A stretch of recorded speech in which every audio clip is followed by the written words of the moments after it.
நாங்க சில தமிழ் சென்டென்சஸ் வந்து சொல்றேன் நான். எனக்கு அது இங்கிலீஷ்ல என்னன்னு சொல்றீங்களா? சொல்றேன். அதுக்கு முன்னாடி hi friends, welcome to English அரட்டை. பார்க்கலாமா? Okay, first sentence. என்னால அந்த கேம் ஈஸியா ஜெயிச்சிருக்க முடியும். I could have won the game easily. Super. ரெண்டாவது, நீங்க எனக்கு உதவி செஞ்சிருக்க முடியும், ஆனா நீங்க செய்யல. You could have helped me, but you didn't. Correct. அடுத்தது, அவ கூடுதலா பயிற்சி செஞ்சிருந்தா அவளால ஓட்டப்பந்தயத்துல ஜெயிச்சிருக்க முடியும். If she had practiced more, she could have won the game. Correct. இதை வேற விதமா சொல்லலாமா? இது வேற விதமா சொல்றதா இருந்தா திருப்பி போட்டு சொல்லலாம். எப்படி? She could have won the game if she had practiced more. Super. அடுத்தது, என்னால உனக்கு ஃபோன் பண்ணிருக்க முடியும், ஆனா என் போனை நான் தொலைச்சிட்டேன். I could have phoned you, but I lost my phone. Super. இப்போ நீங்க கேட்ட எல்லா எக்ஸாம்பிள்ஸுமே என்ன சொல்லுதுன்னா, ஒன்று, ஒரு விஷயம் நடக்கிறதுக்கான வாய்ப்பு இருந்தது ஆனா நடக்கல, இல்லைனா ஒரு செயலை செய்யறதுக்கான வாய்ப்போ திறமையோ ஒருத்தருக்கு இருந்தது ஆனா செய்யல அப்படின்றத பத்தி.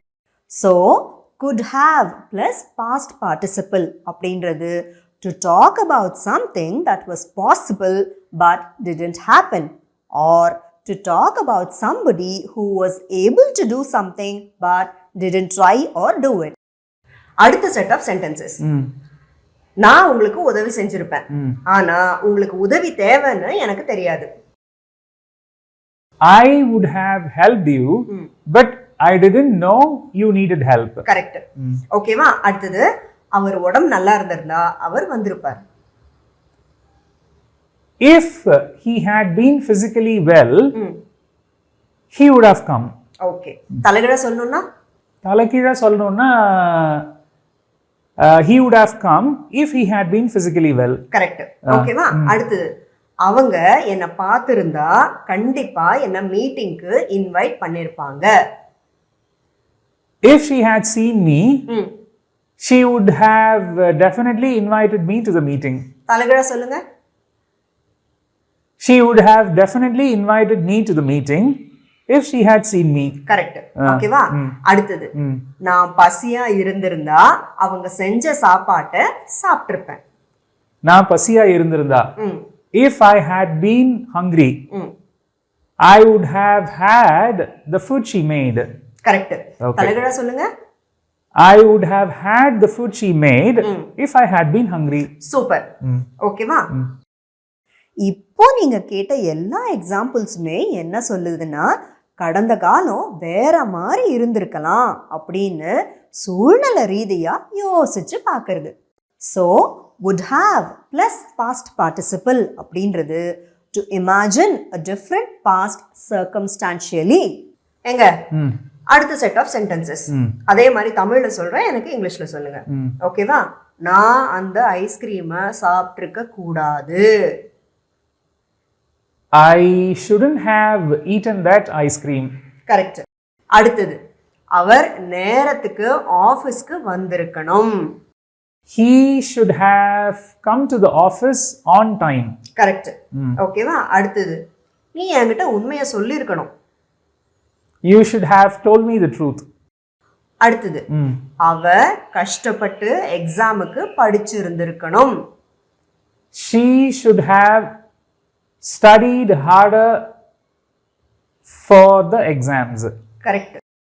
இப்போ நீங்க கேட்ட எல்லா எக்ஸாம்பிள்ஸுமே என்ன சொல்லுதுன்னா, ஒன்று, ஒரு செயலை இப்படி செஞ்சிருக்கணும், அந்த விஷயம் அப்படி நடந்திருக்கணும்னு கடந்த கால தவறுகளை பத்தி பேசுறது, இல்லைன்னா முடிஞ்சு போன விஷயங்களுக்கு ஆலோசனைகள் சொல்லியோ எதிர்பார்ப்புகளை தெரிவிச்சோ ஆதங்கத்தை வெளிப்படுத்துறது. So should have plus past participle அப்படின்றது to regret what happened or giving advice or forming expectations related to the past. என்னங்க நெக்ஸ்ட் செட் ஆஃப் சென்டென்சஸ் தமிழ்ல நீங்க எனக்கு இங்கிலீஷ்ல சொல்லுங்க ஓகேவா அவர் கார் சாவிய ஆபீஸ்லயே விட்டிருக்கலாம் He may have left the car keys at office. Okay இத வேற விதமா எப்படி சொல்லலாம் சொல்லுங்க பாப்போம் இத வேற விதமா சொல்லணும்னா மேபி வச்சு சொல்லலாம் சொல்லுங்க maybe he left the car keys at office. Correct ஓகேவா அடுத்தது அவங்க ரயில தவற விட்டிருக்கலாம் அவங்க ரயில தவற விட்டிருக்கலாம் they may have missed the train. Okay இன்னொரு விதமா சொல்லுங்க நான் ஏற்கனவே சொன்ன மாதிரி மேபி வச்சு சொல்லணும்னா maybe they missed the train. Okay அடுத்தது அவன் சீக்கிரமா கிளம்பி இருக்கலாம் அவன் சீக்கிரமா கிளம்பி இருக்கலாம் he may have left early. Maybe வச்சு சொல்லுங்க மேபி வச்சு சொல்லணும்னா maybe he left early. Okay அடுத்தது அவ என் பிறந்த நாள மறந்திருக்கலாம் she may have forgotten my birthday. Okay maybe வச்சு maybe she forgot my birthday. Correct இப்போ நீங்க கேட்ட எல்லா எக்ஸாம்பிள்ஸுமே ஏதாவது நடந்திருக்கலாம் ஆனா நிச்சயமா தெரியல அப்படின்றத பத்தி சொல்றது so may have plus past participle அப்படின்றது to talk about something that possibly happened but not sure it is synonymous with maybe அடுத்த செட் ஆஃப் சென்டென்சஸ் ஓகேவா அவ உடம்பு சரியில்லாம இருந்திருக்கலாம் she might have been sick.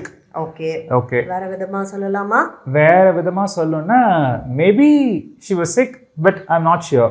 Okay சரியா அடுத்தது அவங்க ஏர்போர்ட்ட ரீச் பண்ணிருக்கலாம் they might have reached the airport. இத வேற விதமா சொல்லணும் அப்படின்னா maybe they reached the airport but I'm not sure. Okay அடுத்தது நான் அவளை மால்ல பார்த்திருக்கலாம் I might have seen her at the mall. இத maybe வச்சு சொல்லணும் அப்படின்னா maybe I saw her at the mall but I'm not sure. Super might haveக்கும் may haveக்கும் ஒரே அர்த்தம் தாங்க ஆனா may have விட might haveக்கு ஸ்ட்ரென்த் கம்மி அதாவது weaker possibility. Last set of sentences ஓகேவா அதே மாதிரி தமிழ்ல சொல்றேன் இங்கிலீஷ்ல சொல்லிடுங்க ஒரு சிச்சுவேஷன் சொல்றேன் நீங்க வெளியில போயிருந்த போது ஒருத்தர் உங்களுக்கு ஃபோன் பண்ணாரு ஓகேவா அதுக்கு நீங்க திரும்ப சொன்னீங்க அது ராஜேஷா தான் இருக்கணும்னு உறுதியா சொன்னீங்க ஓகேவா இப்ப இதை இங்கிலீஷ்ல சொல்லணும்னா எப்படி சொல்வீங்க இது இங்கிலீஷ்ல சொல்லணும்னா a man phoned you while you were out. Okay it must have been Rajesh. Super ஓகேவா இப்போ it must have been Rajesh அப்படின்ற இந்த சென்டென்ஸ் வேற விதமா எப்படி சொல்லலாம்னா I am sure it was Rajesh.